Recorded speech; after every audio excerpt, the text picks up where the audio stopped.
Welcome to a new quick hitter from Full Court Press with Fanta and Adams. Our guest this week is the Athletics NBA draft expert and insider, Sam Vecenie. We talked about Luka Doncic and the show that he's been putting on in the NBA playoffs. Could there be a comparable player to Luka in this 2020 draft class? Well, in terms of international prospects, there's nobody getting talked about more than Deni Avidja. An interesting, versatile player at 6'9", does play that point forward type of role. How does he compare to Luka? And we asked Sam what he remembers hearing about Luka Doncic back a couple years ago when he was getting drafted, and what sticks out to him now when he thinks about those critiques from NBA executives and even scouts. One critique in particular might be sending you to the McDonald's drive-thru. Play of Luka Doncic, Sam, has everybody wondering where the next Euro star is going to come from, and the hotbed name is Deni Avidja. And the Cavaliers at 5, that's who you have right now, where he goes at 5 to Cleveland. What do you think he brings to the table? Yeah, I will say I don't think Deni's Luka. I think he's a good player. I've had like a couple people from, Israel that have covered him overseas who think he's that level and have told me that like they think he is, a potential long-term all-star. I don't really see that in his case because I don't really see him as that level of shooter. Luka's body mechanics and his ability to accept contact. He was the best finisher among any wing in the NBA this season, or any guard in the NBA this season. Anyone who is not a center that's just finishing way above the rim, right? His ability to accept contact and play through it and finish through it is exceptional. His ability and body mechanics to get to that step back pull up is absolutely exceptional. He is someone that is a very special case. In Deni's case, he's a bit more of like a point forward type, whereas Luka is more of a point guard, right? His ball handling isn't quite as good, but he can run some pick and rolls like we used to see, like a Lamar Odom run, right? Like Lamar could accept pick and rolls. He could be the screener or he could be the ball handler in ball screen settings, right? I think that's more what you're talking about with Deni. He's a really good passer. He sees things happen. He reads the second level really well. And he's more athletic than what I think he gets credit for. Like people think of these European guys, they're coming over with like an athletic deficit in some regard. We're used to, Luka Doncic and Nikola Jokic now. Deni's not really that. Like Deni has some actual athleticism that he plays with and plays with real speed and tempo. So I think he's just kind of a different guy. And I think he's going to be an interesting point forward type for a team to look at. And he'll go somewhere in the top 6, I would venture.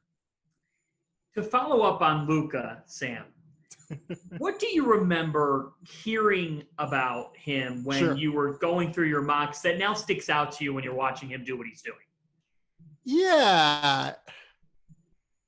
A lot of NBA executives overthought it a little bit, I think. And look, like I'm not infallible in this. Like I had him and DeAndre Ayton in the same tier. Like I thought they were both future all-stars. Like I had DeAndre Ayton at number 1 though. Like I'm not sitting here saying that like I don't even think like I'm wrong. Clearly DeAndre looks good for Phoenix. He averaged 19 and 12 and 2 this year, 2 blocks a game. Like he's really good, but he's not Luka. Luka looks like, the next coming of a top 10 player in basketball history. So what I remember is teams questioning the upside a little bit too much.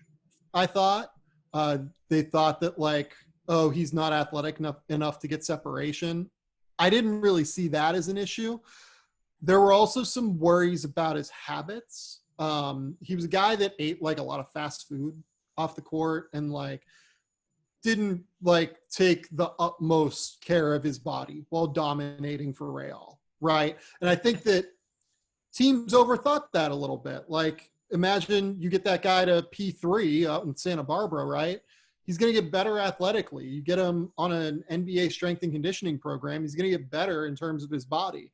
So, yeah, I think that executives generally overthought Luka. Some didn't. Like I talked to some that were just like, this guy's the number 1 overall pick. But there were more people across the NBA than you would think that had some very real questions about Luka Doncic, which is funny looking back and is strange looking back, given the fact that he was a teenager that won the freaking MVP of EuroLeague, which is the second best league in the world.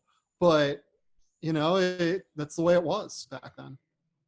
The fact that he had such a liking for fast food just increases his likability factor.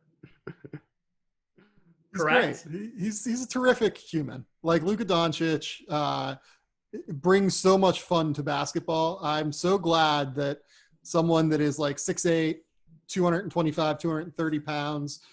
I mean, he's in good shape now. He's in much better shape than he was when he played for Real. But, like, he's not the most wildly explosive player. He just plays at his tempo. He knows how to get to his spots. And his best skill is the ability to, like, decelerate and then reaccelerate and change tempos in such an unbelievable way. No one else really, other than maybe James Harden, can do it that way. And he is James Harden might be the best scorer like in NBA history. So like putting Luka in that conversation is pretty special. And then you throw in the fact that he's probably one of the two best passers in the NBA along with LeBron James. And it's a special group of skills. We hope you listen to the full conversation with Sam Vecenie, as well as my thoughts on the possibility of Jay Wright, Villanova head coach, to Philadelphia 76ers. Check out Full Court Press with Fanta and Adams every Tuesday from Pure Hoops Media. Full Court Press with Fanta and Adams is a presentation of Pure Hoops Media.